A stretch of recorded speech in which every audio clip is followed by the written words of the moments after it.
Thank you, Jamie. We'd be happy to entertain some questions at this time. I think I'd like to direct a question to you, Jamie. You said you don't want to reanalyze the data, but things are going to change. But it depends what the change is, where it depends. We have to reanalyze everything depending on what the changes we make. Please use the microphone if you can so everyone can hear. Rob, it depends on the changes we make where we have to reanalyze it. And I was just kidding. We've already reanalyzed them 3 times. But, you know, as these data sets keep getting bigger and bigger and bigger and bigger, the resources to do that and the time it takes is significant. Because if we do make changes and it affects the VCF outputs, it's also then going to have to be remapped all into ReSeq TB. So it's a big domino effect. And some of these consensus that we need to come to, they're critical. But I think once we've made them, we can live with some of the, you know, inherent difficulties moving forward. There are just a couple of things we need to make sure we lock in. Yeah. Yes. Yeah. Okay. Yeah, but when you have thousands and thousands and thousands at over 100x coverage, it's, yeah. Luckily, we're not being charged on the cluster right now at CDC.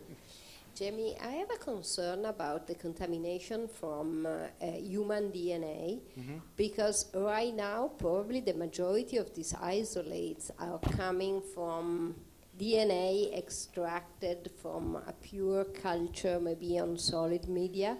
But if we are moving toward early midget, so data from diagnostic, in my experience, those are basically all contaminated by human DNA. So how can we work that out? Matthew's already working on the way to fix that. So typically what we do is once we trim the reads and get them to a point, they will all map to human first. And anything that doesn't map to human would move forward back through the pipeline. So we can remove any reads that map to human. I don't know if that's human or not. We haven't gone through and looked. It could be some weird bacteria or something in there. We just got to.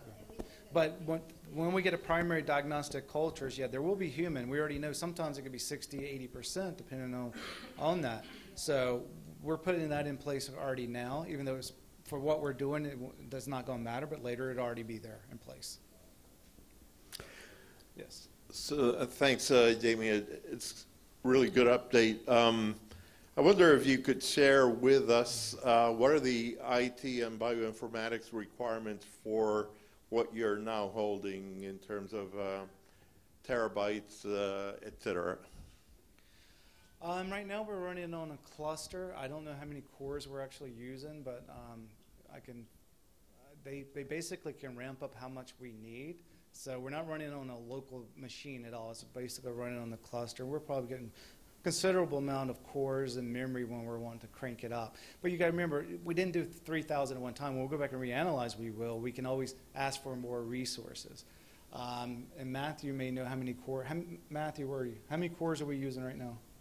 The most intensive process, 12, 20 processors. Yeah. So, which will have about 4 cores each. So we're looking at probably 50, 60 cores right now with a few gigs of RAM. But we're fortunate we have a very brand new. Yes, it's not yet terabytes in terms of the RAM. Well, probably some 100, 200 gigs, yeah. But we're in terabytes in data output and data input, though. With all the FASTQ files and the BAMs and the pileups, we're over terabytes already. We're probably 3.5 terabytes, 4 terabytes. Fair. Yeah, Jimmy, that's nice work. So I just want to check the source of your strains, whether these are acquired throughout the world, or how did you acquire the strain? That's the first question. The other is whether it contains the clinical data, DST data. These strains were already in the public domain. Stefan Condenser, I know his are pretty much all over the place, and Derek Crook's data sets, they've already been published. So right now we're just pulling the data from the SRA at NCBI into that, getting the phenotypic data from Stefan and Derek. Stefan, where's the major places your strains were from? So there were 300 strains from Uzbekistan, from a countrywide resistance survey, and the other were 10 years population-based MOL-EPI study in Hamburg, Germany. Right. Resistant rates presumably below 10%. But that is, I mean, these are the data sets actually included. And the Derek data sets, Derek Crook's data sets are from UK. Birmingham and Oxfordshire. Consider that the European, especially from Western European country, the epidemiology of tuberculosis is really linked to the immigration.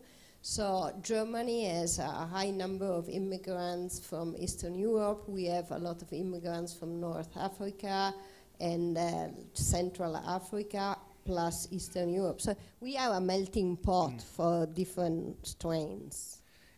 And Do these actually contain strains from China, for example? No. Because that's where MDR, there's a lot of MDR strains there. I don't know whether... at this point, we don't have any strains from China. I know Derek is making inroads into there to try to get some contributed from China into his database and this database. But The Welcome to Us project as a site in China that is going to contribute a large number. But you got to understand now, we just started here with the low-hanging fruit. It was already in the NCBI, so it was easy for us to pull down. We have other collaborators on board who will be contributing. CDC will be contributing, which ours are global strain collection. Rob will be contributing from South Africa. So we have a lot of other contributors who will be coming online, and we're trying to get as much diversity as we can across the globe. I'll just add to that, but having said that, there's always a need for additional contributors and additional data contributions. And the goal here is to really accumulate as much data into this data platform as possible. That's the value and benefit here. Yeah, and even, Jamie, the New York City collection, which we have about 2,000, there's probably about over 50, well, I wouldn't say 50%, but a high proportion are from Asia. So we are going to get reactivation from countries where they come from. The New York City, the 2,000 we sequenced there are very diverse. Every lineage is represented, but again, it's still mostly Euro-American, East Asian, as what we see in the United States. But that, after the embargo period, will be part of the ReSeq TB database. Any other questions?